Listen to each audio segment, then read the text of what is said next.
Katwa Bardhaman local ধরে চলে গেছিলাম আরটিসি গ্যালারি সিএমওইচ অফিস পূর্ব বর্ধমান, যেখানে আমাদের ইন্ডাকশন ট্রেনিংয়ের আয়োজন হয়েছিল।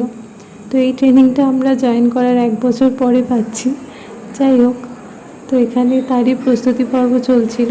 তারপরে আমাদের ক্লাস শুরু হলো, আর এখানে আমাদের ল্যাবের কিছু প্রসিডিওর ডেমনস্ট্রেট করা হচ্ছিল। তারপরে লাঞ্চ, আর এই মিষ্টি দই দিয়ে আমাদের লাঞ্চটা শেষ হলো। তারপরে ওখানে একটা ফায়ার এক্সটিংগুইশারের ট্রেনিং চলছিল। তো আমরা যেহেতু ওখানে গেছিলাম, তো আমাদেরকেও এটা দিয়ে দেওয়া হলো ট্রেনিংটা। এটা খুবই একটা কাজের জিনিস, তাই তোমাদের সাথেও শেয়ার করলাম। তো লাঞ্চ ব্রেকের পরে আবার আমাদের ক্লাস শুরু হলো, আর এই ট্রেনিং সূত্রে আমাদের একবার রিইউনিয়নও হয়ে গেল। তো তারপর বাড়ি ফেরার পালা, স্টেশনে চলে এসেছিলাম। আর ট্রেনে তো ঝালমুড়ি মাস্ট। তো ভিডিওটি তোমাদের ভালো লাগলে অবশ্যই লাইক অ্যান্ড সাবস্ক্রাইব করে দিও। টাটা।